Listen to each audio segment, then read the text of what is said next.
n'est jamais injuste. Dieu n'envoie jamais sur la terre sans lui donner une mission ou quelque chose. Beaucoup de gens passent à côté de leur saison des portes ouvertes. Ils passent à côté de leur destinée à cause de ces trois choses. Et si vous voulez vraiment vivre votre saison à porte ouverte, mettez en pratique ces trois choses. D'ailleurs, la Bible en parle. Vous allez lire dans 1 Samuel, chapitre 12, versets 14 à 16. Vous allez voir comment Dieu a traité le peuple d'Israël. La première des choses, c'est la crainte de Dieu. Vous savez, pour le cas d'Israël, ils ont abandonné Dieu pour aller servir notre Dieu. Ils se sont fait des statues, des images, ils ont élevé des images dans des hauts lieux. C'est ça que Dieu les a bannis. Mais pour les autres, aujourd'hui, dans notre contexte, les gens, les chrétiens n'ont plus la crainte de Dieu. Ils mélangent des choses, la coutume avec la parole de Dieu. Ils n'ont plus respect des choses sacrées. Hein? Ils n'ont plus respect des choses sacrées. Les gens ne sont pas profondément ancrés dans la parole de Dieu en Christ.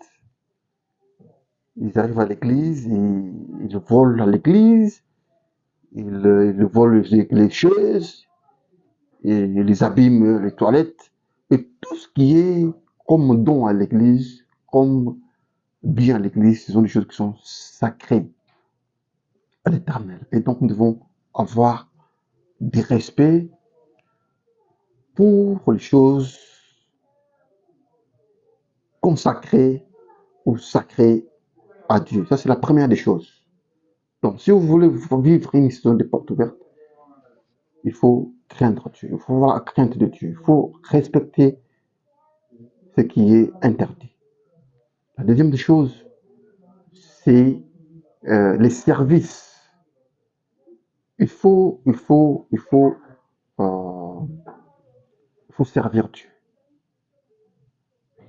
Il faut servir Dieu avec vos moyens, servir Dieu avec votre temps, servir Dieu avec vos qualités, servir Dieu avec tout ce que Dieu vous a donné.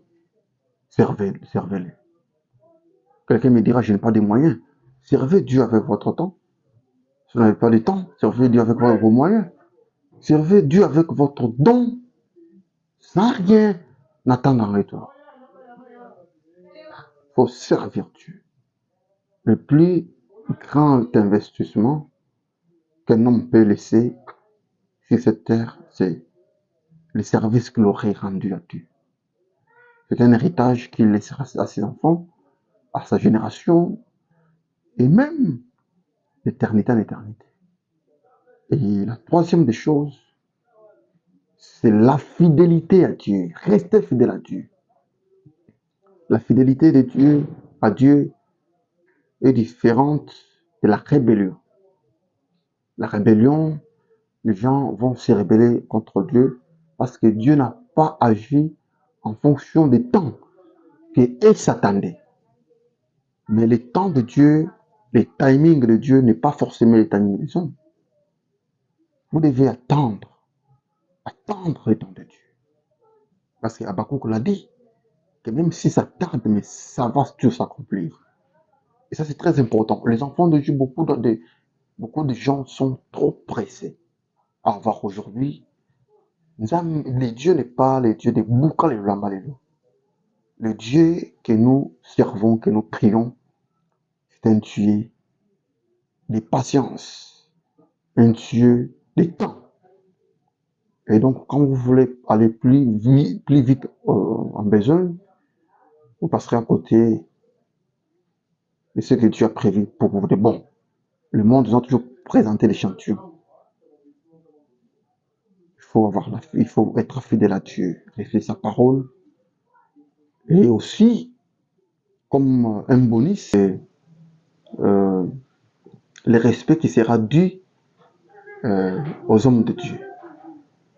Beaucoup de gens se permettent de critiquer les hommes de Dieu, d'insulter les hommes de Dieu à cause d'une erreur. Mais sachez que l'alliance avec laquelle cet homme a eu affaire avec Dieu, vous ne la connaissez pas. Donc, ne vous permettez pas que ça ne passe jamais par vous pour euh, euh, cracher sur les hommes de Dieu, un serviteur de Dieu, jeter des pots de banane sur son chemin. Ne vous avez pas permis. Respectez les gens. Dieu, nous ne les voyons pas, mais nous voyons Dieu à travers des hommes qu'il a mis sur notre chemin. Servons Dieu en les servant à côté des hommes, en respectant les hommes, en obéissant aux hommes que Dieu a placés à côté de nous. Donc, si vous mettez ces trois choses en pratique, je crois que vous allez vivre pleinement dans votre saison de porte ouverte. Que Dieu vous bénisse.